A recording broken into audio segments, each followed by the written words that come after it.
I want to share a brief devotion with you from Leviticus chapter 22. I'm still going through that on my daily devotion, my own personal time with God. And I came to chapter 22 and I just want to share the first two verses with you and just kind of expound just briefly. It says this. It says, "Then the Lord spoke to Moses, saying, Speak to Aaron and his sons, that they separate themselves from the holy things of the children of Israel, and that they do not profane my holy name by what they dedicate to me. I am the Lord." And so we're talking here about the priests and their own purification, okay, how they had to separate themselves. They had to keep themselves holy, okay, consecrated to God. But the part that I want to focus on more is the latter part of verse 2. See that they do not profane my holy name by what they dedicate to me. I am the Lord. Okay, so I want to talk a little bit about the sacrifice. You see, the sacrifice had to be worthy, just like the priest had to be worthy. The sacrifice had to be worthy and acceptable. It needed to be the sacrifice that God had asked for, and not the sacrifice that they were willing to give, that they were prepared to give, that they wanted to give.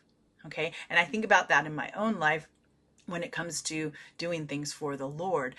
It's easy to get into this mentality of like, well, I am sacrificing for God here, and I'm sacrificing for God here, but in all reality, we know that we're really just lying to ourselves, because God actually never called us to sacrifice here or to sacrifice there, but He's actually calling us to sacrifice here, and we're like, I don't really want to do that. Okay, and that's what we're talking about here. See that they do not profane my holy name by what they dedicate to me. The idea being that it really isn't about the sacrifice itself, it's about obedience. Okay, it's about doing what God has called us to do.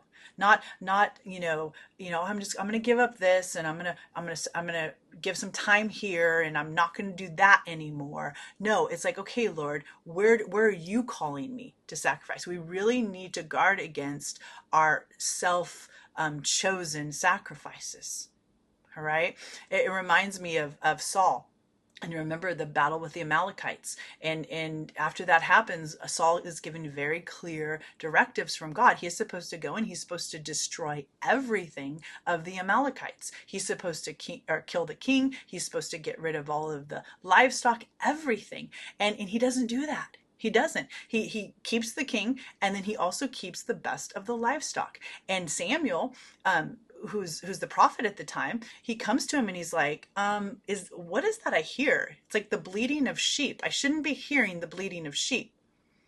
And Saul looks at him, he's like, well, yeah, I mean, I did most of it, but I kept these things to sacrifice them to God. Okay. And then Samuel comes after him, and this is what he says. He says, has the Lord as great delight in burnt offerings and sacrifice as in obedience to the voice of the Lord? Behold, to obey is better than sacrifice.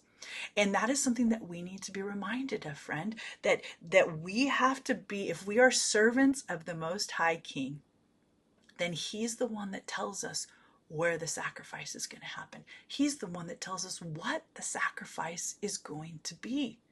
It's not the things that fit nicely into our lifestyle and into our schedule.